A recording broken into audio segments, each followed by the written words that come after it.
കൃപാസന ധ്യാനങ്ങളുടെ പേര് കൃപാസനത്തിൽ 2 ശുശ്രൂഷയാണ് നടക്കുന്നത്. ഒന്ന് ഉടമ്പടി പ്രാർത്ഥന, അല്ലേ? ഉടമ്പടി ആദ്യമായിട്ടും ചെയ്യാൻ വരുന്നവർക്കുള്ള പ്രാർത്ഥനയാണ് ഉടമ്പടി പ്രാർത്ഥന. പിന്നെ ഉള്ളത് ഉടമ്പടി പ്രാർത്ഥന കൂടിയവർക്ക് വേണ്ടിയുള്ള ഉടമ്പടിയിലെ പ്രബോധനം നൽകി ബോധ്യപ്പെടുത്തുന്ന പ്രാർത്ഥനയാണ്, ബോധ്യങ്ങൾ കിട്ടുന്ന പ്രാർത്ഥനയാണ് ഉടമ്പടി ധ്യാനം. അതാണിപ്പം നടക്കുന്നത്. ഇവിടെ ഉടമ്പടിയെക്കുറിച്ച്, കാര്യം ഉടമ്പടി ഒരു പുതിയ പ്രാർത്ഥനയാണ്. അതിലൂടെയാണ് നമ്മൾ സാക്ഷ്യങ്ങളെല്ലാം കേൾക്കുന്നത്. കൃപാസനത്തിന് ഉടമ്പടി ഉണ്ടാവുന്നതിന് മുമ്പ് ഒരു 4 നൂറ്റാണ്ട് കാലത്തെ അഭിഷേക ശുശ്രൂഷ ചരിത്രമുണ്ട്. അതും ഉടമ്പടിക്ക് ശേഷമുള്ള സാക്ഷ്യ ശുശ്രൂഷകളെ നോക്കുമ്പോൾ ഭയങ്കര വ്യത്യാസമാണ്.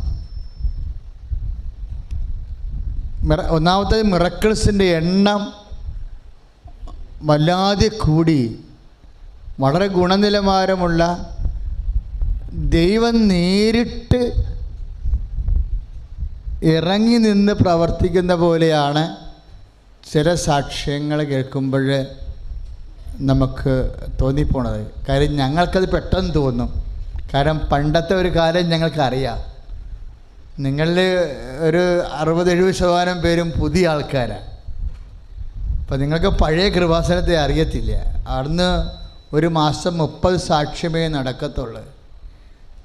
ഇന്നിപ്പോൾ 300 സാക്ഷ്യങ്ങൾ നടക്കുന്നുണ്ട്. വളരെ അതെല്ലാം ഉടമ്പടിയുടെ ഒരു ദൈവീക അടയാളങ്ങളാണ്. അപ്പോഴൊരു വ്യത്യാസം നമ്മൾ ശ്രദ്ധിക്കേണ്ടത്, ഉടമ്പടിയിൽ എന്താണ് സംഭവിക്കണമെന്ന് ചോദിച്ചാൽ, അത് ഉടമ്പടി ചെയ്തിരിക്കുന്ന എല്ലാ മക്കളും പ്രത്യേകം അച്ഛൻ്റെ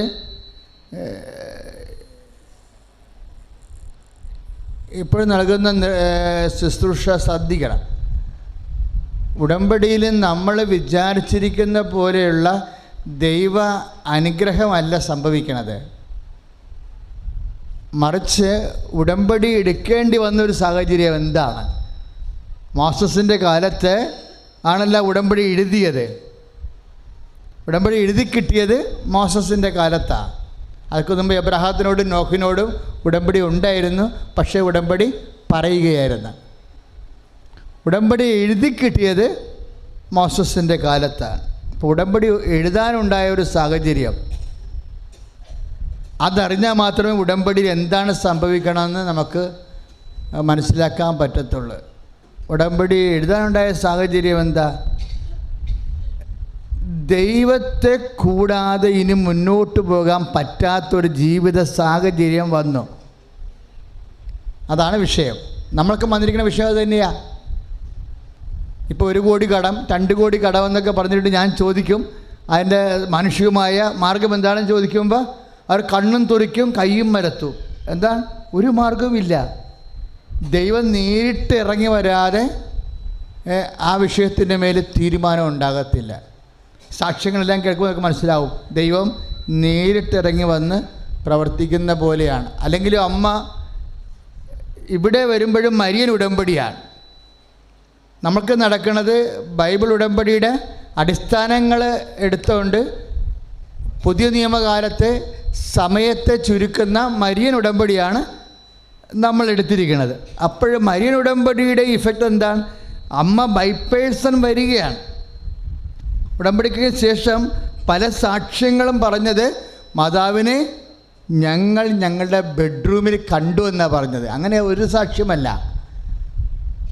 കഴിഞ്ഞ ദിവസങ്ങളിൽ ഒരു സാക്ഷ്യം ഇവിടെ സഹോദരി പറഞ്ഞത്, കാര്യം ആ സാക്ഷ്യത്തിൻ്റെ നേച്ചർ നിങ്ങൾ പരിശോധിക്കണം. സാക്ഷ്യം, നിങ്ങൾ ചില ആൾക്കാർ അമ്മയെ കാണുന്നില്ലെങ്കിലും ഉടമ്പടിയോട് കൂടി അമ്മ നിങ്ങളുടെ വീട്ടിൽ വരുന്നുണ്ട്. അതുകൊണ്ടാണ് ഈ വിഷയത്തിൽ കുറച്ചുകൂടി കർക്കശമായി വരണമെന്ന് പറഞ്ഞതിൻ്റെ കാരണം. ഇപ്പോൾ 2 സാക്ഷ്യങ്ങൾ അടുത്തടുത്ത് വന്ന സാക്ഷ്യങ്ങൾ എന്താ? ഒരു സാക്ഷ്യം എന്താ? അവർക്ക് കച്ചവടമില്ല. അവർ ചെയ്തുകൊണ്ടിരിക്കുന്ന കച്ചവടം, ഇപ്പോൾ തൈക്കാട്ടുശ്ശേരി കാര്യത്തിലെ സാക്ഷ്യം എന്താണ്? കച്ചവടമില്ല, അവർക്ക് ജീവിക്കാനുള്ള മാർഗം വറ്റിപ്പോകുന്നു. അപ്പോൾ അവർക്ക് പുതിയ കട വേണം, ടൗണിൽ വേണം. അപ്പം അത് അവർ ആ ടൗണ് ഉടമ്പടി ചെയ്ത് പിറ്റേ ദിവസം തന്നെ ഒരാൾ വന്ന് അവരോട് പറയുകയാണ്, ടൗണിൽ ഒരു കട ചെയ്യുന്നുണ്ട്, നിങ്ങൾക്ക് വേണേൽ പോയി അന്വേഷിക്കുക. അവിടെ ചെന്നപ്പോൾ കടയില്ല. നിങ്ങളുടെ അയൽവാസി തന്നെയാണ് ആ കട ചെയ്യണമെന്ന് പറഞ്ഞു. അവിടെ ചെന്നപ്പോൾ കടയില്ല, പക്ഷെ അയൽവാസി അവിടെ നിൽക്കുന്നുണ്ട്. ഇവർ തമ്മിൽ സംസാരിച്ചപ്പോൾ ഇയാളുടെ ഉദ്ദേശം അവരോട് പറയും. അപ്പോൾ പറയുന്നത് കുഴപ്പമില്ല, ഒരു 2 നില കെട്ടിടം നിങ്ങൾക്ക് വേണ്ടി ഞാൻ പണിത് തന്നോളാം. പക്ഷെ അങ്ങനെ പറയണ സമയത്ത് ഈ ഉടമ്പടി ചെയ്ത ചേച്ചിയുടെ ഭർത്താവാണ് കടക്കാരനുമായിട്ട് ടൗണിൽ സംസാരിക്കുന്നത്. പക്ഷേ ഈ ഉടമ്പടി ചെയ്ത ചേച്ചി വീട്ടിൽ നിൽക്കുകയാണ്. അപ്പോൾ ഉടനെ അമ്മ ബൈ പേഴ്സൺ ഇവിടെ മുമ്പിലിരിക്കും. അവർ കരഞ്ഞു പോകും. ഇത് തന്നെയാണ് ഉടനെ 3 മാസത്തിനുള്ളിലാണ് 2 നില കെട്ടിടം കിട്ടുന്നത്. എല്ലാ ജീവിത ആവശ്യങ്ങളുടെ മേലാണ് ഉടമ്പടി പ്രവർത്തിക്കുന്നത്. മോസസിനോട് ചെയ്ത കാലത്തും മോസസിനോട് പറഞ്ഞു, നിൻ്റെ അപ്പക്കുട്ടയും മാവ് കുഴക്കുന്ന കലവും ഞാൻ അനുഗ്രഹിക്കും, നിനക്ക് കടം വാങ്ങേണ്ടി വരത്തില്ല, നീ കടം കൊടുക്കുന്നവനാകുമെന്ന് പറഞ്ഞു. സമ്പത്തിൻ്റെ പേരും ദൈവം അനുഗ്രഹിക്കും. ആ ഉടമ്പടി ഫോളോ ചെയ്തുകൊണ്ടിരിക്കുക. ആഹാരത്തിൻ്റെ മേൽ, അടിസ്ഥാന ആവശ്യങ്ങളുടെ മേൽ ദൈവത്തിൻ്റെ ഇടപെടൽ വാഗ്ദാനമായി നൽകുന്നതാണ് ഉടമ്പടിയുടെ പ്രത്യേകത. അതുകൊണ്ടാണ് അവർക്ക് വീഞ്ഞില്ലെന്ന് അമ്മ പറയണത്. ആഹാരമല്ലേ വീഞ്ഞ്. അത് കല്യാണത്തിന് വീഞ്ഞില്ലെന്നുണ്ടെങ്കിൽ യഹൂദന് അത് അടിസ്ഥാന പ്രശ്നമാണ്. അടിസ്ഥാന പ്രശ്നങ്ങളുടെ മേലെല്ലാം അമ്മ ബൈ പേഴ്സൺ ഇടപെടുകയാണ്. കഴിഞ്ഞ ദിവസങ്ങളിൽ നടന്ന വേറൊരു സാക്ഷ്യം, നമ്മുടെ വരാപ്പുഴ ജോസഫ് ചേട്ടൻ്റെ സാക്ഷ്യം എന്താണ്? ജോസഫ് ചേട്ടൻ്റെ വയറ് 8 പേരെ ഒരുമിച്ച് കിടത്തിയിരിക്കുന്ന ആശുപത്രി. എന്തിനാണ്? Liver cirrhosis. ഇപ്പോൾ ലിവർ സിറോസിൽ ചേട്ടൻ്റെ കയറിൽ ഈ ലിവർ ലീക്ക് ചെയ്തിട്ട് വയറ് വീർത്തിരിക്കുകയാണ്. ഡോക്ടർ ഇനി ഒന്നും ചെയ്യാനില്ല. ഡോക്ടർ എന്താ പറഞ്ഞത്? നമുക്ക് ബുധനാഴ്ച രാവിലെ വെള്ളം കുത്തിയെടുക്കാം. ഡോക്ടർ ഉറങ്ങാൻ പറ്റണില്ല എന്ന് പറയുമ്പോഴാണ്, ഉറങ്ങണമെങ്കിൽ പിന്നെയുള്ള കാര്യം വയറ്റിലെ വെള്ളം കുത്തിയെടുക്കണം. അപ്പോൾ അനിയൻ വന്ന് ഉടമ്പടി ചെയ്യും. അനിയൻ ഇവിടുന്ന് ഒരു നേർച്ച വസ്തു കൊണ്ട് ചേട്ടനോട് കൊടുക്കും. ചേട്ടന് കൊടുത്തിട്ട് പറയും, ഇന്ന് രാത്രി അമ്മ ചേട്ടനെ ബൈ പേഴ്സൺ കാണുന്നുണ്ടെന്ന് പറയും. അപ്പം അമ്മ നേരിട്ട് വന്ന് ചേട്ടനെ അവൻ ഇവിടെ വന്നപ്പോൾ അമ്മ അവൻ്റെ മനസ്സിൽ കൊടുത്ത ചിന്തയാണ്, ഞാനിന്ന് രാത്രി നിൻ്റെ ചേട്ടനെ കാണാൻ വരുന്നുണ്ടെന്ന്. ചേട്ടന് 55 വയസ്സുണ്ട്. രാത്രി 2 മണിയായിട്ട് ഈ മനുഷ്യൻ ഉറക്കമില്ല. കാര്യം വയറിങ്ങനെ മെത്തി വീർത്തിരിക്കണ കാരണം ഉറക്കമില്ല. 2:30 മണിയായപ്പോൾ ഒരു കണക്കിന് ഉറങ്ങി മയങ്ങിപ്പോയി. പെട്ടെന്ന് അമ്മ പ്രത്യക്ഷപ്പെട്ട്, അയാളുടെ സാക്ഷി നിങ്ങൾ കേൾക്കാം, യൂട്യൂബിലുണ്ട്. അപ്പോൾ ഇയാൾ കണ്ണ് തുറന്ന് നോക്കിയപ്പോൾ ഇയാൾ വിചാരിച്ച് സ്വപ്നമാണ്. അനുജനിങ്ങനെ പറഞ്ഞത് കൊണ്ട്, അത് ഓർത്ത് കിടന്നത് കൊണ്ട് വന്നു പോയ ഒരു സ്വപ്നമാണ്. പക്ഷെ അങ്ങനെയല്ല. ഒരു സെക്കൻഡ് കഴിഞ്ഞപ്പോൾ വയറിങ്ങനെ ഇരക്കാൻ തുടങ്ങി. 3 മിനിറ്റിനുള്ളിൽ ബാത്റൂമിൽ ചെന്നപ്പോൾ ഈ വയറിൻ്റെ അകത്തുണ്ടായിരുന്ന മുഴുവൻ ഗ്യാസും വെള്ളവും എല്ലാം അടിച്ച് പുറത്തു പോയി. വയറ് ചൊട്ടി പഴയതുപോലെയായി. രാവിലെ ഡോക്ടർ വന്ന് വെള്ളം കുത്തിയെടുക്കാൻ നോക്കിയപ്പോൾ വയറ് വരെ ചുട്ടിക്കിടക്കണം. അപ്പോൾ ഡോക്ടറിനോട് സംഭവിച്ച കാര്യം പറഞ്ഞു. അപ്പോൾ ഡോക്ടർ അതൊന്നും മിണ്ടിയില്ല. ഡോക്ടർ നിങ്ങളുടെ കരളിൻ്റെ പൊസിഷൻ എന്താണെന്ന് അറിയാട്ടെന്ന് പറഞ്ഞു. ഉടനെ കരൾ കൊണ്ട് സ്കാൻ ചെയ്ത്, അത് 90% ഡാമേജ് ആയിരുന്നു ആ സംഭവം. പക്ഷെ സ്കാൻ ചെയ്തപ്പോൾ പുതിയ കരൾ പോലെ ഇരിക്കണത്. അപ്പോൾ ഈ അമ്മയുടെ വ്യക്തിപരമായ സന്ദർശനം ഇപ്പോൾ തുടങ്ങിയതല്ല. ഈ പ്രത്യക്ഷീകരണ പ്രാർത്ഥന എന്ന് കുറേ ആൾക്കാരോട് സാക്ഷ്യം പറഞ്ഞില്ലേ? ആ പ്രത്യക്ഷീകരണ പ്രാർത്ഥനയാണ് ഇതിൻ്റെ ഒരു മൂലമെന്ന് പറയണത്. കാര്യം വാഴപ്പെട്ടിയിൽ നിന്ന് ഞാൻ തിരിച്ചു പോരുമ്പോൾ 42 സെക്കൻഡ് കൊണ്ടാണ് ആദ്യത്തെ പ്രത്യക്ഷീകരണ പ്രാർത്ഥന തന്നത്. ആ പ്രത്യക്ഷീകരണ പ്രാർത്ഥനയിലൊരു വരിയാണ്, അമ്മ ആഗ്രഹിക്കുന്നൊരു പ്രക്ഷാകര പദ്ധതി കൃപാസനത്തിലും ഞങ്ങളുടെ കുടുംബത്തിലും നിറവേറ്റാൻ ഇടയാക്കണമേ എന്ന്. ആ പഴയ പ്രത്യക്ഷീകരണ പ്രാർത്ഥന ചൊല്ലിയവർക്കറിയാം. ആ അമ്മ ആഗ്രഹിക്കുന്ന രക്ഷാകര പദ്ധതിയായിട്ടാണ് പിന്നീട് അമ്മ ഉടമ്പടി പ്രാർത്ഥന തരുന്നത്. പക്ഷെ ആ പ്രത്യക്ഷീകരണ പ്രാർത്ഥന കൊടുത്ത ദിവസം 2015 സെപ്റ്റംബർ മാസം 14-ാം തീയതിയാണ് കൊടുത്തതെന്ന് തോന്നണം. കൊടുത്ത ദിവസം ഇവിടുന്ന് പ്രാർത്ഥന വാങ്ങിച്ചുകൊണ്ട് പോയ ഒരു ചേച്ചി വൈക്കത്ത് പോയി. വൈക്കത്ത് അവരുടെ ബന്ധുവിനെ കാണാൻ പോയി. ആശുപത്രിയിലാണെന്ന് വിചാരിച്ച് കാണാൻ പോയി. കാണാൻ ബന്ധു എന്താ സംഭവിച്ചിരിക്കണത്? പെട്രോളിയം ജെല്ല് വീണ് കൈ വെന്ത് കീറി പഴുത്ത് കിടക്കുകയാണ്. അപ്പോൾ ഈ കൈ കൊണ്ട് വേലയെടുത്ത് തിന്നാൻ പറ്റത്തില്ല, പഠിക്കാൻ പറ്റത്തില്ല, പരീക്ഷ എഴുതാൻ പറ്റത്തില്ല. പിന്നെ അവളെ കരഞ്ഞുകൊണ്ട് കിടക്കുന്ന സമയത്താണ് ഈ പ്രത്യക്ഷീകരണ പ്രാർത്ഥന കൊടുക്കുന്നത്. പ്രത്യക്ഷീകരണ പ്രാർത്ഥന ഒരു ദിവസം ഒരു നിമിഷം വായിച്ചിട്ട് അവരങ്ങ് പിന്നെ രാത്രി ഉറങ്ങിപ്പോയി. രാത്രി ഇത് കൊടുക്കണേ. രാത്രി ഏതോ ഒരു സമയത്ത് അമ്മ വന്ന് കയ്യെ തൊടുന്നുണ്ട്.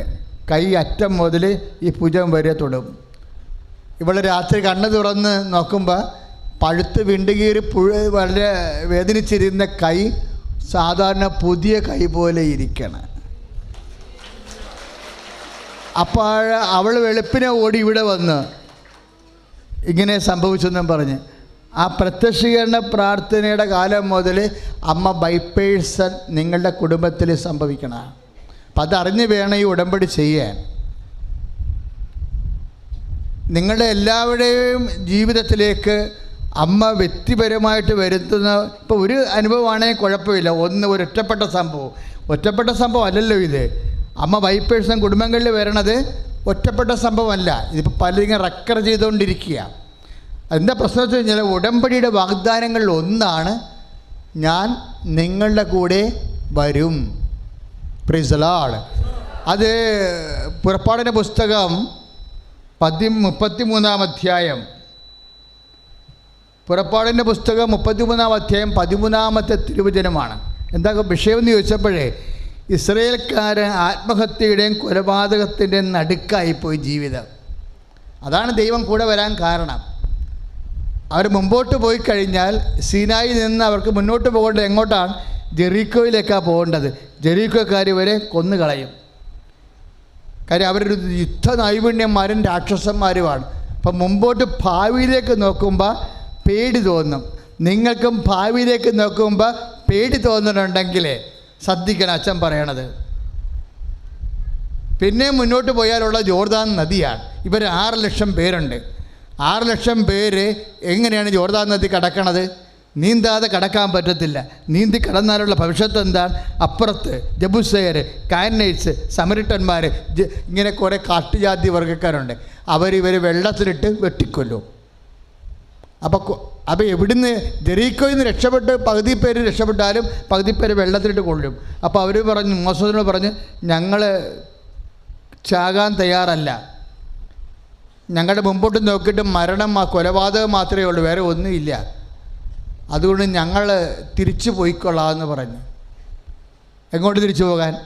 വന്ന സ്ഥലത്തേക്ക്, ഈജിപ്തിലോട്ട് പോയി പഴയ അടിമത്തത്തിൽ ജീവിച്ചോളാം. നാണക്കേടാണെങ്കിലും മാനക്കേടാണെങ്കിലും ഭക്ഷണമെങ്കിലും കിട്ടുമല്ല എന്ന് പറഞ്ഞ്. ഇപ്പം മോസസ് പറഞ്ഞ് കർത്താവിൻ്റെ ജനത അടിമത്തം വീണ്ടും അനുഭവിക്കുന്നത് ആത്മഹത്യാപരമാണെന്ന് പറഞ്ഞു. അപ്പോഴേ പുറകോട്ട് തിരിഞ്ഞു നോക്കിയാൽ ആത്മഹത്യ, മുമ്പോട്ട് തിരിഞ്ഞു നോക്കിയാൽ കൊലപാതകം. നടുക്ക് നിൽക്കുന്ന ജനം അന്തം വിട്ട് നിൽക്കുമ്പോഴേ കർത്താവേ അങ്ങ് ഞങ്ങളുടെ കൂടെ വന്നാൽ മാത്രമേ ഞങ്ങൾക്കിന് ജീവിതമുള്ളെന്ന് പറഞ്ഞു. ശ്രുതികട ഹല്ലേലൂയ.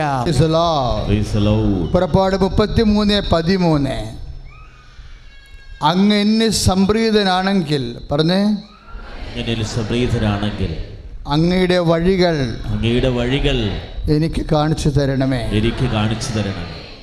ഞാൻ അങ്ങയെ അറിയുകയും പ്രീതിപ്പെടുത്തുകയും ചെയ്യട്ടെ. ഈ ജനത അങ്ങയുടെ സ്വന്തം ജനമാണെന്ന് ഓർമ്മിച്ചാലും കർത്താവ് പറഞ്ഞു ഞാൻ തന്നെ നിന്നോട് കൂടെ വരികയും നിനക്ക് ആശ്വാസം നൽകുകയും ചെയ്യും. കർത്താവ് പറഞ്ഞു ഞാൻ തന്നെ നിന്നോട് കൂടെ വരികയും നിനക്ക് ആശ്വാസം നൽകുകയും ചെയ്യും. പരമദിവ്യകാരണത്തിന് ആരാധനയും സ്തുതിയും പുകഴ്ചയും ഉണ്ടായിരിക്കട്ടെ. പ്രിയപ്പെട്ടവരെ, കർത്താവിനെ കൂടെ കൊണ്ടുപോകാനുള്ള മാർഗം കൂടി പുറപ്പാട് 33:13 പറയുന്നുണ്ട്. അങ്ങ് എന്നിൽ സംപ്രീതനാണെങ്കിൽ അങ്ങയുടെ വഴി എനിക്ക് കാണിച്ചു തരിക. ദൈവത്തെ സംപ്രീതനാക്കിയാൽ ദൈവം നമ്മോട് കൂടെ വരും. അപ്പോൾ ഉടമ്പടി അന്വേഷിക്കുന്നത് എങ്ങനെ ദൈവത്തെ സംപ്രീതമാക്കാവുന്ന. നമ്മുടെ നിബന്ധനകളെല്ലാം അതിനുള്ളതാണ്. നമ്മുടെ നിബന്ധനകളിൽ അവൻ പറഞ്ഞതുപോലെ ചെയ്യുന്ന നിബന്ധനകളില്ലേ, അതെല്ലാം എന്തിനാ ഉദ്ദേശിക്കുന്നത്? അതിൽ തന്നെ ഉദ്ദേശമില്ല, അതൊരു മാർഗമാണ്.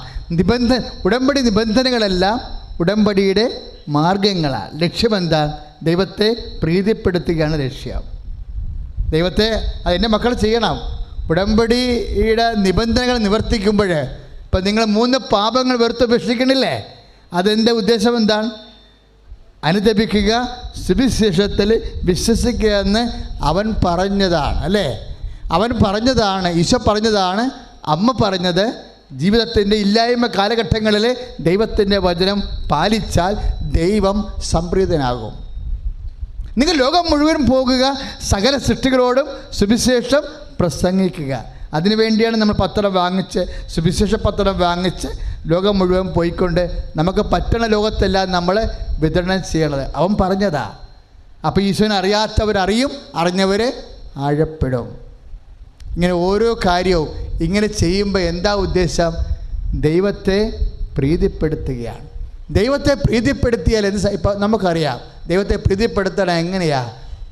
മുറപ്രകാരമുള്ള ഹനനയാഗങ്ങളിൽ സങ്കീർത്തനം 46 ഏറ്റു പറഞ്ഞ് മുറപ്രകാരമുള്ള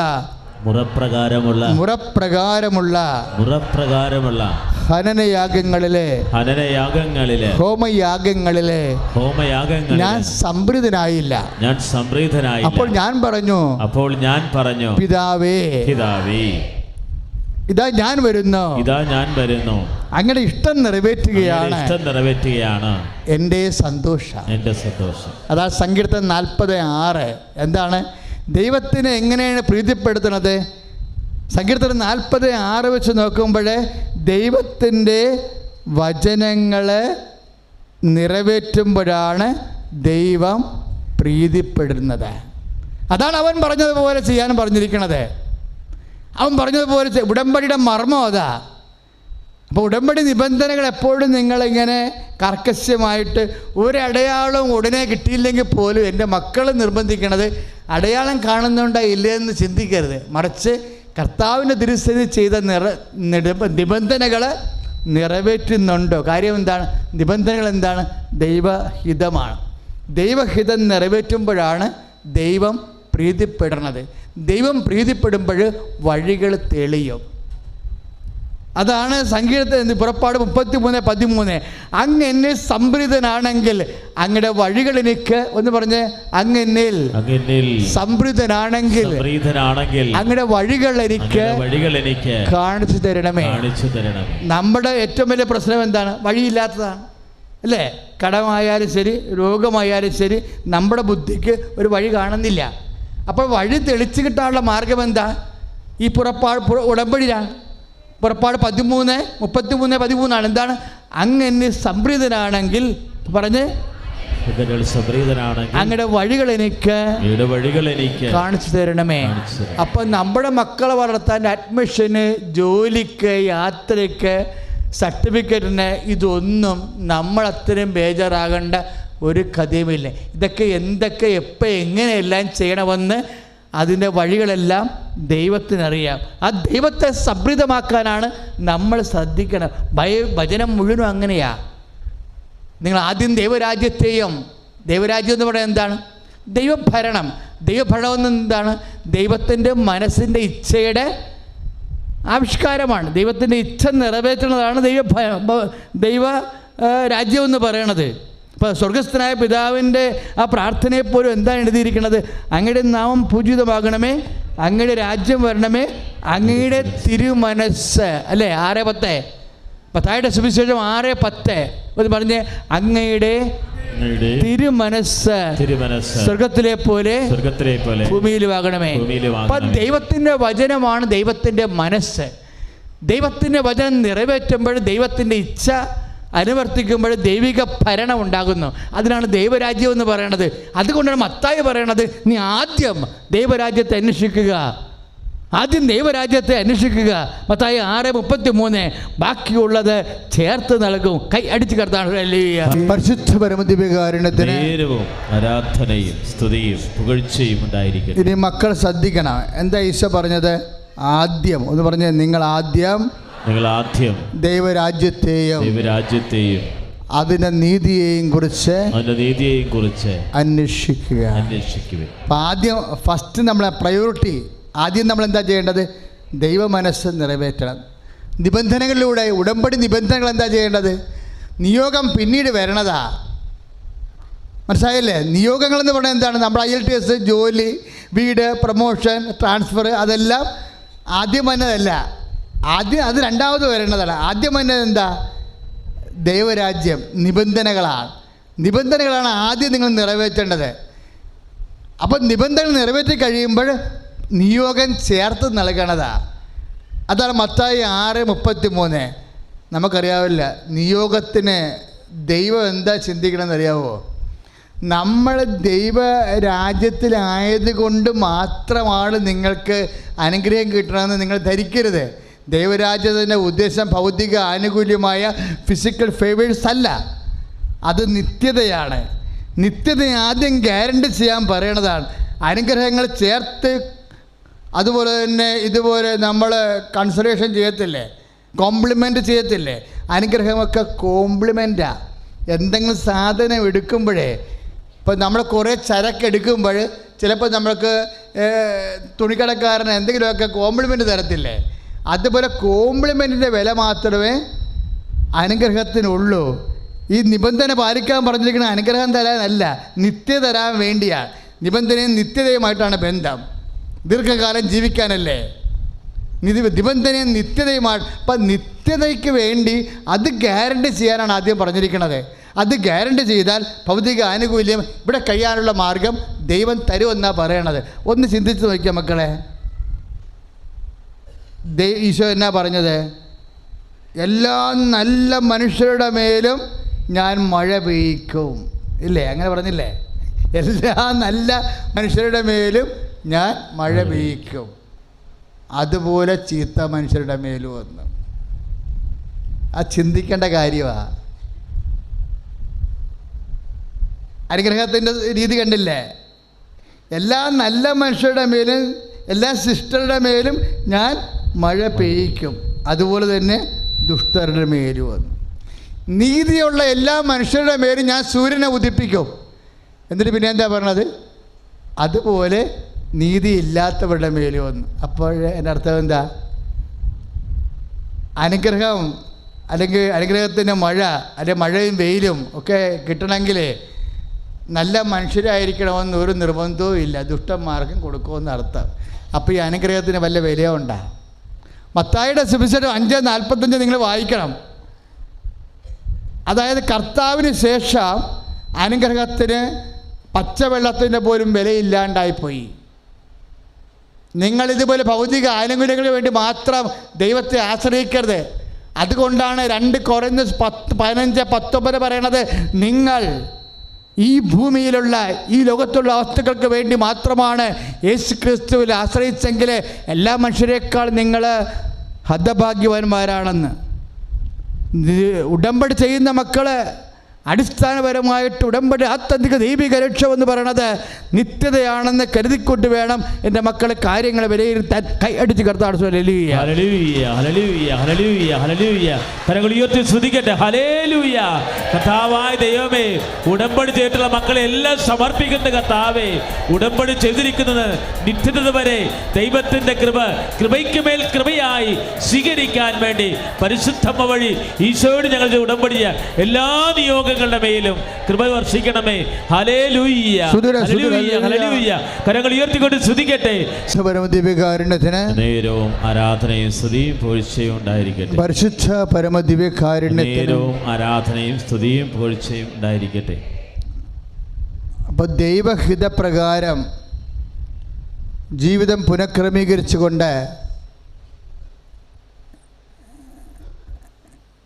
ദൈവഹിതപ്രകാരം ജീവിക്കാൻ ഞങ്ങൾ എന്ത് ചെയ്യണമെന്ന് ചോദിക്കുമ്പോൾ യോഹന്നാന്റെ സുവിശേഷം പറയും, ദൈവഹിതപ്രകാരം ജീവിക്കാൻ ഒറ്റ കാര്യമേ ഉള്ളൂ. എന്താണ്? അയച്ചവനിൽ വിശ്വസിക്കുക എന്നുള്ളത്. Price the Lord. അയച്ചവൻ ആരാ? ഈശോയിൽ വിശ്വസിച്ച് ഈശോനെ കേന്ദ്രീകരിച്ചുകൊണ്ട് ജീവിതം പുനഃക്രമീകരിക്കുമ്പോൾ നമ്മൾ ഓട്ടോമാറ്റിക്കലായിട്ട് ദൈവഹിതപ്രകാരമുള്ള ജീവിതമായി. അങ്ങനെ ജീവിതമായി കഴിഞ്ഞാൽ യോഹന്നാൻ 15:7 പറയും, നിങ്ങൾ എൻ്റെ വാക്ക് നിലനിന്നാൽ, ഇടയ്ക്കും തിരക്കുമല്ല, നിലനിൽക്കണം. അല്ലാതെ ഫെബ്രുവരി മാസത്തിൽ മാത്രം വാക്ക് പാലിക്കുകയും മാർച്ച് മാസത്തിൽ സ്വന്തം കയ്യിരിപ്പ് കാണിക്കുകയും ചെയ്ത കർത്താവ് നിങ്ങളെ അളക്കും. അതുകൊണ്ടാണ് യോഹന്നാൻ 15:7 ഏറ്റു പറഞ്ഞ്, എൻ്റെ വചനം നിങ്ങളിൽ നിലനിന്നാൽ. അതാണ് നിബന്ധന എന്ന് പറയുന്നത്. ഉടമ്പടി വചനമാണത്. അതിൻ്റെ നിയോഗം എന്താണ്? നിങ്ങൾക്കിഷ്ടമുള്ളത് ചോദിക്കാം. Price the Lord. സമ്പൂർണ്ണ ബൈബിൾ മൊത്തവും ഉടമ്പടിയാ. 331 പ്രാവശ്യമാണ് ഉടമ്പടി എഴുതിയിരിക്കുന്നത് അതിൻ്റെ അകത്ത്, ആ വാക്ക് ഉപയോഗിച്ചിരിക്കുന്നത്. പക്ഷേ പല വാക്കുകളും തനി ഉടമ്പടി വാക്കാണ്. ഉടമ്പടി വാക്കിൽ എങ്ങനെ കണ്ടുപിടിക്കാൻ പറ്റും? നിബന്ധന ഉണ്ടാകും, നിയോഗമുണ്ടാകും. പുതിയ നിയമകാലം വന്നപ്പോൾ അമ്മയും പറഞ്ഞത് എന്താ? ഇതാ കർത്താവിൻ്റെ ദാസി, അങ്ങ് പറഞ്ഞതുപോലെ എന്നിൽ നിറവേറട്ടെ. അത് ഉടമ്പടിയാണ്. ദൈവവചനം പാലിക്കാൻ വേണ്ടി അമ്മ സ്വയം സമർപ്പിക്കുകയാണ്. അമ്മ തന്നെ വാഗ്ദാന പേടകമായത് ആ ഒറ്റ വാക്കിലാണ്. ലൂക്കാ 1:38 അനുസരിച്ച് കൊണ്ടാണ്. ഒന്ന് പ്രാർത്ഥിച്ചേ. കർത്താവായ ദൈവമേ, പരിശുദ്ധ അമ്മയെപ്പോലെ ഈ ഉടമ്പടി കാലത്ത് ദൈവത്തിന്റെ വചനം അനുസരിച്ച് ജീവിക്കാൻ വചനത്തിന് സാക്ഷിയാകാൻ ഞങ്ങളെ സഹായിക്കണമേ. ഇത് നമ്മളെ ഉടമ്പടി നമ്മളെ വ്യത്യസ്തരാക്കും. നിങ്ങളുടെ ബന്ധുക്കളെക്കാൾ നിങ്ങൾ വ്യത്യസ്തരായിരിക്കും. എന്താ കാരണം?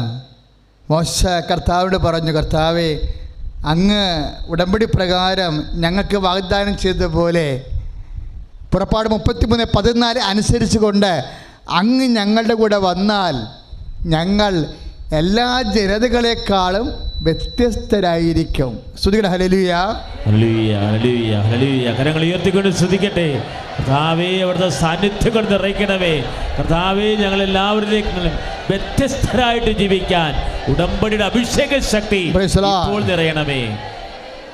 എന്ന് പറഞ്ഞ് അങ്ങ് ഞങ്ങളോടൊത്ത് യാത്ര ചെയ്യുന്നെങ്കിൽ ഞാനും അങ്ങയുടെ ജനവും ഭൂമുഖത്തുള്ള എല്ലാ ജനങ്ങളിൽ നിന്ന് വ്യത്യസ്തരായിരിക്കും. ഹല്ലേലൂയ.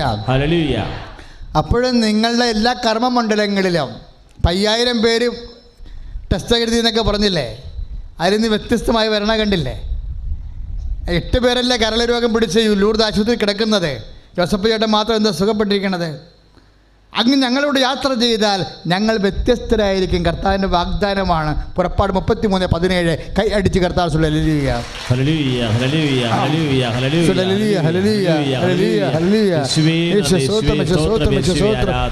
പുറപ്പാട് 33:13 പറഞ്ഞേ.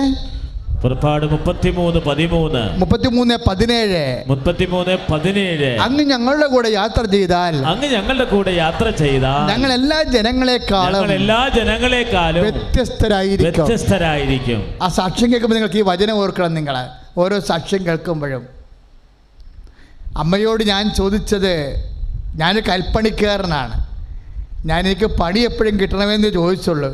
അമ്മ എന്നെ കോൺട്രാക്ടറാക്കി മാറ്റിയെന്ന്. അപ്പോൾ സാക്ഷ്യം കണ്ടില്ലേ? 16 ലക്ഷത്തിൻ്റെ കോൺട്രാക്ട് പണി കിട്ടി, എനിക്ക് കുറേ ലാഭവും കിട്ടിയെന്ന്. ഞാൻ കൽപ്പണിക്കാരനായിരുന്നു. ഇപ്പോൾ ഞാൻ ഉടമ്പടി ചെയ്തപ്പോൾ അമ്മ എന്നെ കോൺട്രാക്ടറാക്കി മാറ്റി. അതാണ് ഈ വചനം 33:17. അങ്ങ് ഞങ്ങളുടെ കൂടെ യാത്ര ചെയ്താൽ എല്ലാ കൽപ്പണിക്കാരുടെ കൂട്ടത്തിൽ ഞാൻ വ്യത്യസ്തനായിരിക്കും. ഞാൻ കോൺട്രാക്ടറായിട്ട് അമ്മേനെ ഉയർത്തിയെന്ന് കൈയടിച്ചു. എന്തുകൊണ്ട് നമ്മുടെ കൂടെ വരുന്നു, എന്തുകൊണ്ട് ദൈവം നമ്മുടെ കൂടെ വരണം എന്ന് മോശയ്ക്ക് പരിശുദ്ധാത്മാവ് ഒരു നോട്ട് കൊടുത്തിട്ടുണ്ട്. എന്താണ് വരേണ്ടത്? ഈ ജനത അങ്ങയുടെ സ്വന്തം ജനമാണെന്ന് ഓർമ്മിച്ചാലും. Praise the Lord. Praise the Lord. സ്വന്തമാണെങ്കിലേ ദൈവം കൂടെ വരത്തുള്ളൂ. അതെപ്പോഴും നമ്മൾ ശ്രദ്ധിക്കണം എന്ന് പറഞ്ഞ് ഈ ജനത അങ്ങയുടെ സ്വന്തമാണെന്ന് അങ്ങ് ഓർപ്പിക്കണമേ. Price the Lord. അപ്പം സ്വന്തം ജനതയാണ്. ഉടമ്പടി എടുക്കണത് എന്തിനാ? നമ്മളും ദൈവമായിട്ട് ഉടമ്പടിയിലേക്ക് വരുന്നത് എന്തിനാണ്? ദൈവത്തിൻ്റെ സ്വന്തമാകാനാ. സ്വന്തം ദൈവം. അതുകൊണ്ടാണ് യേശുക്രിസ്തുവിൻ്റെ സ്വന്തവും. ഇപ്പോൾ പുറപ്പാട് 33:13 കൂടെ ഉള്ളതാണ്. റോമ 1:6 യേശുക്രിസ്തുവിൻ്റെ സ്വന്തവും. പറഞ്ഞേ, യേശുക്രിസ്തുവിന്റെ സ്വന്തവും സ്വന്തമാകാൻ വിളിക്കപ്പെട്ടവരും. Praise the Lord. ഉടമ്പടി എടുത്ത് ദൈവത്തെ നിബന്ധന പാലിച്ച് ദൈവേഷ്ടപ്രകാരം ജീവിതം ക്രമീകരിക്കുമ്പോൾ നമ്മൾ ആരായി മാറുന്നു? ദൈവത്തിൻ്റെ സ്വന്തമായി മാറുന്നു. സ്വന്തപ്പെട്ടവരുടെ കൂടെ ദൈവം സഞ്ചരിക്കും. It is automatically happen. സ്വന്തപ്പെട്ടവരുടെ കൂടെ ദൈവം സഞ്ചരിക്കും. അത്രേ ഉടമ്പടി സംഭവിക്കുന്നുള്ളൂ. അപ്പോൾ നമ്മൾ സ്വന്തമാകുമ്പോൾ, ദൈവത്തിൻ്റെ സ്വന്തമാകുമ്പോൾ നമ്മൾ കുറച്ച് കാര്യങ്ങൾ ശ്രദ്ധിക്കണം. ആദ്യം കൊടുത്ത നോട്ട് എന്താ? ഞാൻ കൂടെ വരാം, നിങ്ങൾ എൻ്റെ സ്വന്തമാണെന്ന് വിചാരിച്ചാണ് ഞാൻ കൂടെ വരണത്. അതുകൊണ്ട് നിങ്ങൾ എൻ്റെ സ്വന്തമാണ്, പക്ഷെ നിങ്ങൾ സ്വന്തം ദൈവങ്ങളെ ഉണ്ടാക്കരുത്. നിൻ്റെ കർത്താവ് ദൈവം ഞാനാകുന്നു. സ്വന്തം ദൈവങ്ങൾ ഉണ്ടാകുവേ. ചില കാര്യങ്ങൾ, ഇപ്പോൾ ചില ആവശ്യങ്ങൾ പോലും സ്വന്തം ദൈവമായിട്ട് വെച്ചിരിക്കുകയാണ്. ഇപ്പം നിങ്ങളുടെ അഫെയറിൽ ഇടപെട്ടിരിക്കുകയാണ്. നിൻ്റെ ആത്മാവ് നഷ്ടപ്പെടുകയും നിൻ്റെ കുഞ്ഞുങ്ങളുടെ ആത്മാവ് നഷ്ടപ്പെടാൻ സാധ്യതയുള്ളതാണത്. അത് എത്ര പൊന്നു കായ്ക്കണ മരമായാലും സ്വന്തം ദൈവമാണത് നിൻ്റെ. അവിടെയാണ് വിഷയം വരണത്. ദൈവത്തിൻ്റെ സ്വന്തമാണെന്ന് ദൈവത്തിന് തോന്നണം, അല്ല നീ സ്വന്തം ദൈവം വേറെ ഉണ്ടാക്കരുത്. ചില ആൾക്കാരൊക്കെ പറയുമേ, എൻ്റെ അച്ഛൻ ഞാൻ ജീവിക്കണത് തന്നെ ആ 5 സെൻറ്റ് സ്ഥലം മേടിക്കാനാണെന്ന്. എന്താ കാര്യം? വീടിൻ്റെ വാതിക്കലേ പശുവിനെ കെട്ടിയപ്പോഴേ പശു തൈ കടിച്ച്. അപ്പോൾ വീടിൻ്റെ ആ പറമ്പിൻ്റെ ഉടമസ്ഥ വന്ന് ഇവരെ തന്തക്ക് വിളിച്ച്. ഇവർക്ക് ഷെയ്വായിപ്പോയി. ഇവർ വിചാരിക്കണമെന്ന് പറയാം, കിഡ്നി വിറ്റാലും ശരി ആ 5 സെൻറ്റ് സ്ഥലം കണ്ടവൻ്റെ പുരയിടം വീടിൻ്റെ വാതിക്കൊന്നും വാങ്ങിച്ചിട്ട് കാര്യം. ഇവർക്ക് പിന്നെ ഊണില്ല, ഉറക്കമില്ല. ലക്ഷ്യം ഉണ്ടാക്കി ഇവർ, സ്വന്തം ലക്ഷ്യം.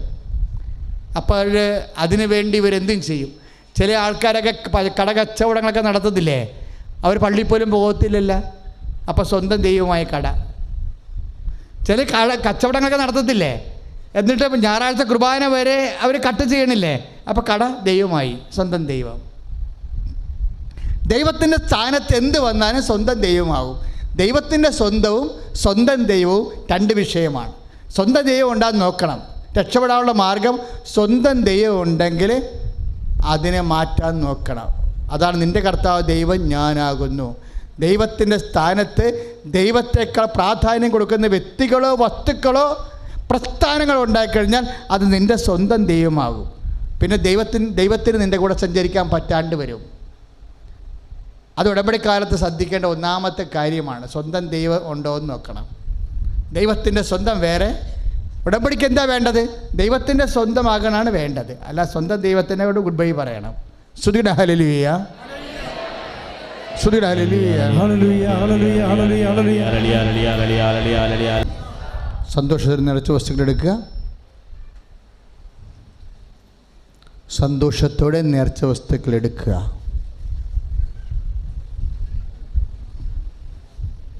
നേർച്ച വസ്തു എന്ന് പറയുമ്പോൾ ഒന്നാമത്തെ നേർച്ച വസ്തു കൃപാസനത്തിൻ്റെ സന്ദേശപത്രം. അതിലുള്ളത് എന്താ? കർത്താവിൻ്റെ 1 മാസത്തെ മുഴുവൻ പ്രവർത്തികളാണ് അതിൻ്റെ അകത്തുള്ളത്.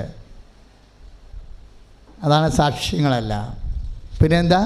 കർത്താവ് 1 മാസം മുഴുവൻ തന്ന വചനങ്ങൾ. കൃപാസനം പത്രത്തിന് ഇത്രയും സാക്ഷ്യം വരാൻ കാര്യം എന്താ? ഇത്രയും അത്ഭുത സിദ്ധികൾ വരാൻ കാര്യം എന്താ? അതിൽ വേറെ ഒന്നുമില്ല.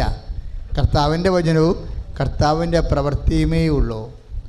അത് ജനങ്ങൾക്ക് കൊടുക്കുമ്പോൾ അവർക്ക് എന്തെന്നില്ലാത്ത ആധ്യാത്മികമായ ആകർഷണം തോന്നി അവർ ദൈവത്തെ അന്വേഷിച്ച് വരും. ഇപ്പോഴും നമ്മൾ രോഗികൾക്ക് വേണ്ടി പ്രാർത്ഥിക്കാൻ പോവുകയാണ്. നേരത്തെ ദിവസം കൈ ഇരുന്നോട്ടെ, അച്ഛൻ്റെ കൂടെ പ്രാർത്ഥിക്കുക. നിങ്ങളുടെ രോഗങ്ങളെ കർത്താവ് സുഖപ്പെടുത്തുന്ന സമയമാണ്. ചേർന്ന് പ്രാർത്ഥിച്ചാൽ മതി. എല്ലാത്തരം രോഗങ്ങളും കൃപാസനത്തിൽ പ്രാർത്ഥിക്കണത് എന്താണ്? എല്ലാത്തരം രോഗങ്ങളും എല്ലാത്തരം വ്യാധികളും ആധികളുമാണ് പ്രാർത്ഥിക്കുന്നത്. അത് 2 കൊരിന്ത്യർ 1:14 വെച്ചുകൊണ്ടാണ്. എല്ലാ തരത്തിലും വ്യഥ അനുഭവിക്കുന്നവരെ ആശ്വസിപ്പിക്കുവാൻ അങ്ങ് ഞങ്ങൾക്ക് തന്ന ആശ്വാസത്താൽ, അങ്ങ് ഞങ്ങൾക്ക് തന്ന പരിശുദ്ധാത്മാവിനാൽ എല്ലാ തരത്തിലും വ്യഥ അനുഭവിക്കുന്നവരെ. ഇപ്പോൾ ഏതെങ്കിലും ഒരു കാര്യത്തിന് മാത്രമല്ല കൃപാസനത്തിൽ സമാധാനം ഉണ്ടാകാൻ പോകുന്നത്. ഇക്കാലത്ത് ഒരു മനുഷ്യൻ അനുഭവിക്കുന്ന എല്ലാ വിഷയങ്ങളുടെ മേലും അമ്മ സമാധാനം ഉണ്ടാക്കും. അതുകൊണ്ട് നിങ്ങൾക്ക് ധൈര്യമായി നിൽക്കാം. അച്ഛനോട് ചേർന്ന് പ്രാർത്ഥിക്കുക. കർത്താവായ ദൈവമേ, അന്ധന് കാഴ്ച നൽകിയവനെ, ചെകിടനെ കേൾവി നൽകിയവനെ, ഊമന് സംഭാഷണ ശക്തി നൽകിയവനെ, മഹോദര രോഗിയെ സുഖപ്പെടുത്തിയവനെ, മരിച്ചവനെ ഉയർപ്പിച്ചവനെ, അങ്ങയുടെ തിരുനാമത്തിന് സ്തോത്രം ചെയ്യുന്നു. എന്റെ കർത്താവേ, ഓരോ കരൾ രോഗികളെയും ഇപ്പോൾ സ്പർശിക്കണമേ. ഓരോ കിഡ്നി രോഗികളെയും ഓ കർത്താവേ, അമ്മയുടെ മധ്യസ്ഥത്താൽ ഇപ്പോൾ സ്പർശിക്കണമേ. ഓരോ ഹൃദയ രോഗികളെയും ഓരോ ക്യാൻസർ രോഗികളെയും ഇവിടെ ഉള്ളവരെയും ഞങ്ങളുടെ പ്രാർത്ഥനയില് ഞങ്ങളിപ്പോൾ ഓർക്കുന്നവരെയും അമ്മയുടെ മധ്യസ്ഥത്താൽ ഈശോ ഇപ്പോൾ സ്പർശിക്കണമേ. യേശുവിന്റെ നാമത്തില് സാക്ഷ്യം പറഞ്ഞ് ദൈവത്തെ മഹത്വപ്പെടുത്തുവാൻ മാരക രോഗങ്ങള് മാറിപ്പോകട്ടെ. പ്രാർത്ഥിക്കട്ടെ. ഇതാ കർത്താവ് ഹൃദയ രോഗികളെ, ക്യാൻസർ രോഗികളെ, കരൾ രോഗികളെ, മാരക രോഗം അനുഭവിക്കുന്നവരെ, തീരാവ്യാധിയിൽ കഴിയുന്നവരെ കർത്താവ് തൊടുകയാണ്. കർത്താവിൽ നിന്ന് ശക്തി പുറപ്പെടുന്നു. അവന്റെ ശക്തിയാൽ സൗഖ്യം അനുഭവിക്കുന്ന എല്ലാവരും ഈ അൾത്താരിൽ വന്ന് സാക്ഷ്യം പറയാൻ കർത്താവേ അങ്ങ് അഭിഷേകം ചെയ്യണമേ എന്ന് ദിവ്യ ആരാധനയിൽ പ്രാർത്ഥിക്കുന്നു. ഹല്ലേലൂയ. രോഗമെല്ലാം മാറിയിടട്ടെ, കഷ്ടമെല്ലാം നീങ്ങിടട്ടെ. രോഗമെല്ലാം മാറിയിടട്ടെ, കഷ്ടമെല്ലാം നീങ്ങിടട്ടെ. തിരുമുറിവിനാൽ സുഖപ്പെടട്ടെ, തിരുമുറിവിനാൽ സുഖപ്പെടട്ടെ. പരിശുദ്ധ പരമദിവ്യകാരുണ്യത്തിന് നേരവും ആരാധനയും സ്തുതിയും പുകഴ്ചയും ഉണ്ടായിരിക്കട്ടെ. പ്രിയമുള്ളവരെ, നമ്മൾ ജീവിത മണ്ഡലങ്ങൾ സ്പർശിച്ച് പ്രാർത്ഥിക്കാൻ പോവുകയാണ്. നിങ്ങൾക്ക് ഉടമ്പടി സാക്ഷ്യങ്ങൾ കേൾക്കുമ്പോൾ മനസ്സിലാകും. ജോലി, വീട്, വിവാഹം, പ്രൊമോഷൻ, ട്രാൻസ്ഫർ, നൈപുണ്യ പരീക്ഷ, യോഗ്യതാ പരീക്ഷ, എല്ലാ മേഖലകളിലും അമ്മ എല്ലാവരുടെയും കണ്ണുനീരൊപ്പുന്നുണ്ട്. നീ മനസ്സിൽ ചിന്തിക്കേണ്ട ഇത്രയേ ഉള്ളൂ. അമ്മയുടെ ഈശോയുടെ നാമത്തെ മഹത്വപ്പെടുത്താൻ എന്നെ ഉപകരണമാക്കി എന്നെയും സാക്ഷിയാക്കി മാറ്റണമേ. എനിക്ക് ഒരു ദിനം അൾത്താരെ കയറി സാക്ഷ്യം പറയാൻ പറ്റുന്ന അതിശയ സാക്ഷ്യങ്ങൾ എനിക്ക് തരണമേ. ഒന്ന് പ്രാർത്ഥിച്ച്. എനിക്കും അൾത്താരയിലെ സാക്ഷ്യം പറയാൻ പറ്റുന്ന അതിശയ സാക്ഷ്യങ്ങള് എനിക്ക് നൽകണമേ. കർത്താവേ, ഞങ്ങൾ ഒരുമിച്ച് പ്രാർത്ഥിക്കുന്ന ജോലി ഇല്ലാത്തവരെ ഇപ്പോഴേറ്റെടുക്കണമേ. വീടില്ലാത്തവരുടെ കണ്ണുനീരൊപ്പണമേ. സ്ഥലമില്ലാത്തവരെ അങ്ങ് സങ്കേതം നൽകണമേ. ഈശോ ജീവിതത്തിന്റെ വരുമാന മേഖലകള്, ജീവിത വ്യാപാരങ്ങള്, അവിടെ ഉണ്ടായിട്ടുള്ള സങ്കീർണമായ വഴിമുട്ടിപ്പോയ മത്സരങ്ങള്, പക, എല്ലാ തകർച്ചകളും, കേസുകള്, ഭാഗ ഉടമ്പടികള്, നടക്കാത്ത അവസ്ഥകള്, ഇന്റർവ്യൂകള്, ടെസ്റ്റുകള്, പരീക്ഷകള് യേശുക്രിസ്തുവിന്റെ നാമത്തില് ദൈവകൃപയാൽ നിറയപ്പെടട്ടെ. ഹല്ലേലൂയ. കരങ്ങൾ ഉയർത്തി സ്തുതിക്കട്ടെ. കർത്താവേ, മത്സര പരീക്ഷകള്, കർത്താവായ യോഗ്യതാ പരീക്ഷകള്, കർത്താവെ ഇപ്പോൾ മക്കളെ എല്ലാ പരീക്ഷകളും IELTS ഹാർഡ് നെറ്റ് സീറ്റിന്റെ എക്സാം എഴുതാന് എല്ലാം കർത്താവിന് സമർപ്പിക്കുന്നു. എൻട്രൻസ് എഴുതുന്നവരെ സമർപ്പിക്കുന്നു. ജർമ്മൻ B2 എക്സാം എഴുതാൻ സമർപ്പിക്കുന്നു. അമേരിക്കൻ എക്സാം എഴുതാൻ സമർപ്പിക്കുന്നു. OET എക്സാം എഴുതാൻ സമർപ്പിക്കുന്നു. IELTS സമർപ്പിക്കുന്നു. കർത്താവേ, +2 പരീക്ഷ വരുന്നു. +1 സമർപ്പിക്കുന്നു. ബോർഡ് എക്സാമിനെ സമർപ്പിക്കുന്നു. ഹല്ലേലൂയ. ഓ അഗ്നി അഭിഷേകമേ, ആമേൻ. ഓ അഗ്നി അഭിഷേകമേ, കാറ്റായി വീശണമേ, ഈ കാറ്റായി വീശണമേ. കരങ്ങൾ ഉയർത്തിയടിച്ചുകൊണ്ട് ഓ അഗ്നി അഭിഷേകമേ, ഓ അഗ്നി അഭിഷേകമേ, കരങ്ങൾ വീശിക്കൊണ്ട് കാറ്റായി വീശണമേ, ഈ കാറ്റായി വീശണമേ. Praise the Lord. Praise the Lord. പ്രിയമക്കളെ, സമയവും ഡേറ്റും അമ്മ പ്രവർത്തിക്കുന്ന പ്രധാനപ്പെട്ട ധ്യാനകേന്ദ്രമാണ് കൃപാസനം. ഹൃദയഘടികാരം നെഞ്ചത്ത് ചാർത്തി, സമയഘടികാരം നെഞ്ചത്ത് ചാർത്തിയാണ് 2004 അമ്മ പ്രത്യക്ഷപ്പെട്ടത്. ആ പ്രത്യക്ഷഘടത്തിൻ്റെ പൊരുള് തിരുസഭ പഠിക്കണമെന്നാണ്, അന്വേഷിച്ച് പഠിക്കണമെന്നാണ് പ്രത്യക്ഷീകരണ പ്രാർത്ഥനയിലൂടെ നമ്മൾ ദൈവത്തോട് ആവശ്യപ്പെടുന്നത്. ആ പ്രത്യക്ഷീകരണ പ്രാർത്ഥനയുടെ സത്യാവസ്ഥ സ്ഥിരീകരണങ്ങളായിട്ടാണ് സാക്ഷ്യങ്ങൾ വരുന്നത്. വലിയ വലിയ സാക്ഷ്യങ്ങൾ വരുമ്പോൾ സഭ അത് ഗൗരവമായിട്ട് എടുത്ത് പഠനം ആരംഭിക്കും.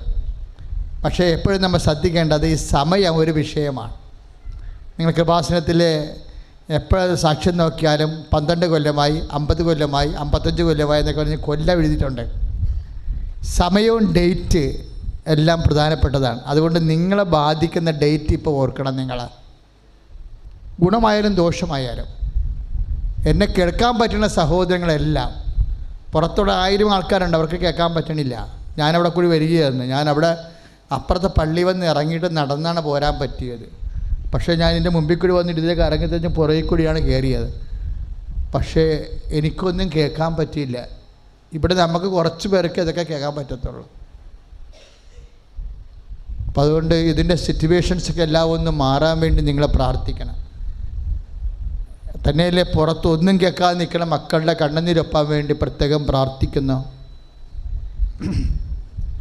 കൂടാതെ ഡേറ്റ് ഓർക്കണം നിങ്ങൾ. ഇപ്പം ചിലപ്പോൾ എക്സാം ഡേറ്റുകളില്ലേ, അത് ഓർക്കണം. ഇപ്പോഴ് തീയതിക്ക് മേൽ, സമയത്തിൻ്റെ മേൽ അധികാരമുള്ള അമ്മയാണ്. അതുകൊണ്ടാണ് ചില കാര്യങ്ങൾ 6 മാസം വേണം, 10 മാസം വേണം എന്നൊക്കെ ഡോക്ടർ പറഞ്ഞിട്ട്, കോടതി പറഞ്ഞിട്ടും, ഉദ്യോഗസ്ഥൻ പറഞ്ഞിട്ടും 3 ആഴ്ച കൊണ്ട് നടക്കണം. എന്തുകൊണ്ടാണ്? സമയമാണ്. സമയം തീരുമാനിക്കുന്നത് ആരാണ്? അമ്മയായിരിക്കും. അതാണ് ഉടമ്പടിയുടെ പവർ എന്ന് പറയണത്.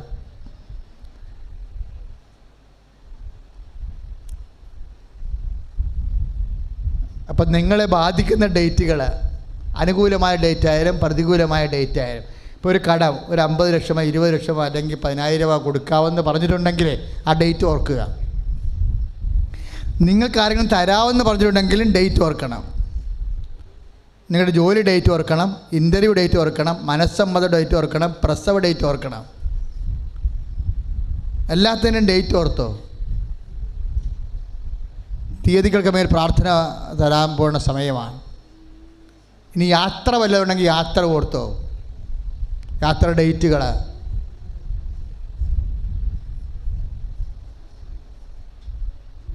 കാര്യം കൃപാസനത്തിൻ്റെ അമ്മ സമയത്തിൻ്റെ അധികാരി മറിയമാണ്. അതുകൊണ്ടാണ് ഡേറ്റൊക്കെ ഓർക്കാൻ പറഞ്ഞത്. ആ ഡേറ്റിൽ അമ്മ അധികാരം വന്നാൽ പിന്നെ നമുക്ക് പുറംതിരിഞ്ഞ് നോക്കേണ്ടി വരത്തില്ല. നിങ്ങളുടെ എക്സാം ഡേറ്റ് എല്ലാം ഓർക്കുക.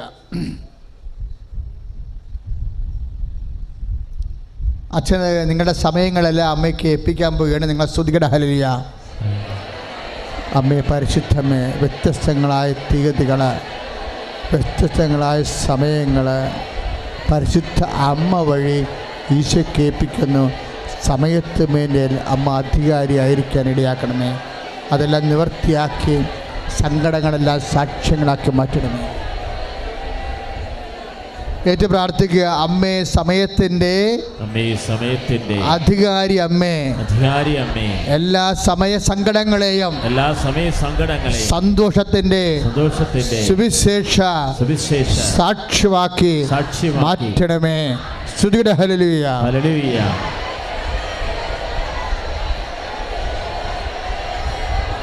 യേശുവേ നന്ദി, യേശുവേ സ്തോത്രം, യേശുവേ ആരാധന. ഹല്ലേലൂയ, ഹല്ലേലൂയ, ഹല്ലേലൂയ, ഹല്ലേലൂയ, ഹല്ലേലൂയ, ഹല്ലേലൂയ, ഹല്ലേലൂയ, ഹല്ലേലൂയ, ഹല്ലേലൂയ. യേശുവേ നന്ദി, യേശുവേ സ്തോത്രം, യേശുവേ നന്ദി, യേശുവേ ആരാധന.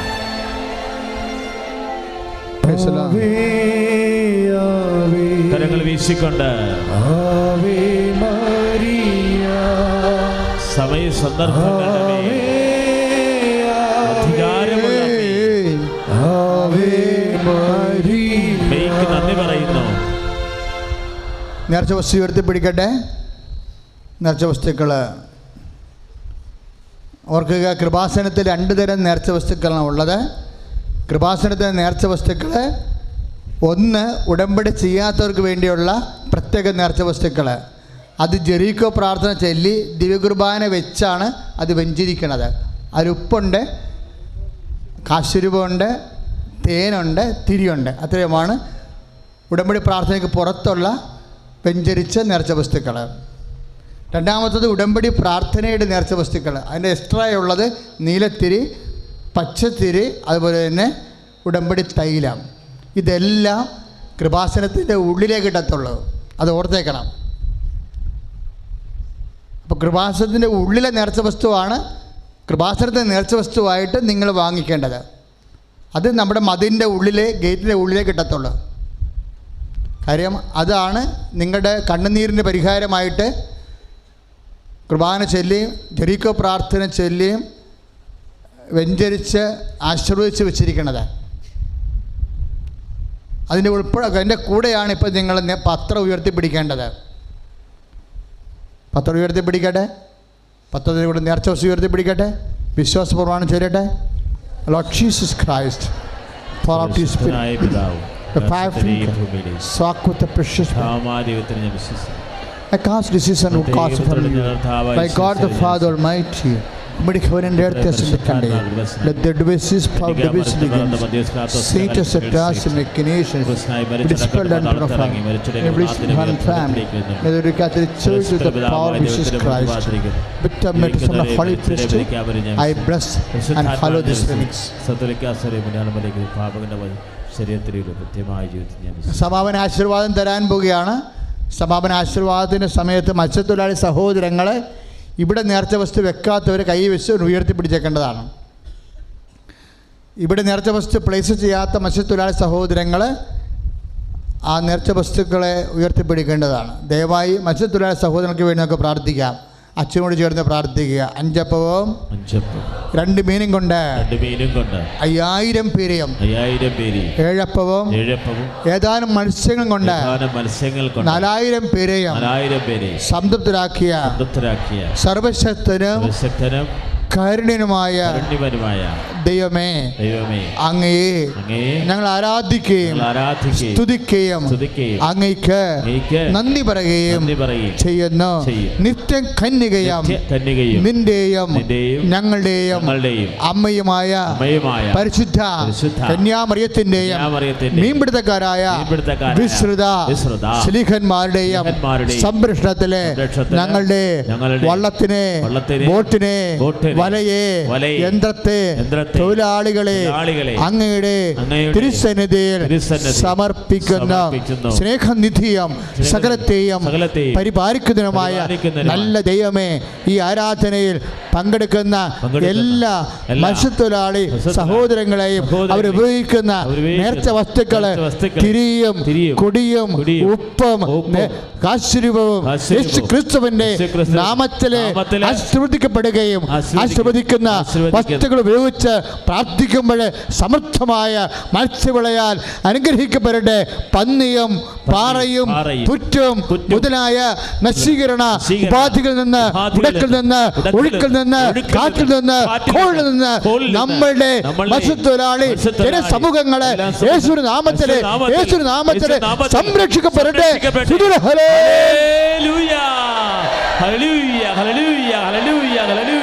യേശുവേ കർത്താവേ, കടലിനെ സമർപ്പിക്കുന്നു. മത്സ്യസമ്പത്ത് കൊടുക്കണമേ. അവിടെ കുടുംബങ്ങൾ സംരക്ഷിക്കപ്പെടണമേ. തൊഴിലാളികളെ സംരക്ഷിക്കപ്പെടണമേ. മത്സ്യസമൃദ്ധിയാൽ അനുഗ്രഹിക്കപ്പെടണമേ. ഹല്ലേലൂയ. പ്രിയമുള്ളവരെ, നിങ്ങളുടെ എല്ലാ നിയോഗവും സമർപ്പിക്കണം. എല്ലാ ആവശ്യങ്ങളും ഈശോ എല്ലാം ഇപ്പോൾ ആശീർവദിക്കാൻ പോവുകയാണ്. കരങ്ങൾ ഉയർത്തി ശക്തമായി കരഞ്ഞു പ്രാർത്ഥിക്കട്ടെ. ഹല്ലേലൂയ. കർത്താവേ, ഈ മക്കളുടെ എല്ലാ നിയോഗങ്ങളും സമർപ്പിക്കുന്നു. അങ്ങ് എല്ലാവർക്കും എല്ലാമാണല്ലോ. ഈ മക്കളെ എല്ലാ നിയോഗങ്ങളും സമർപ്പിച്ച് പ്രാർത്ഥിക്കുന്നു. കർത്താവായ ദൈവമേ, അങ്ങ് ഞങ്ങളുടെ കൂടെ വരുന്ന ദൈവമാണല്ലോ. അങ്ങ് ഞങ്ങളെ ആശീർവദിക്കുന്നതിനെ ഓർത്ത് നന്ദി പറയുന്നു. മാരക രോഗങ്ങൾ, കുടുംബ സമാധാനമില്ലാത്തവര്, എന്ത് ചെയ്യണമെന്നറിയാതെ നിൽക്കുന്നവര്, വഴിമുട്ട് നിൽക്കുന്നവര്, മാരകമായ ദുരിതങ്ങൾക്ക് അടിമപ്പെട്ട് ജീവിക്കുന്നവര്, പുതിയ തൊഴിൽ ആഗ്രഹിക്കുന്നവര്, പുതിയ ജോലിക്ക് ആഗ്രഹിക്കുന്നവര്, വിദേശ രാജ്യങ്ങളിൽ പോകുന്നവര്, വാർദ്ധക്യ രോഗത്തിൽ കഴിയുന്നവരെ എല്ലാവരെയും ഈശോ ഇത് അനുഗ്രഹിച്ചിരിക്കുന്നു. ഹല്ലേലൂയ, ഹല്ലേലൂയ, ഹല്ലേലൂയ.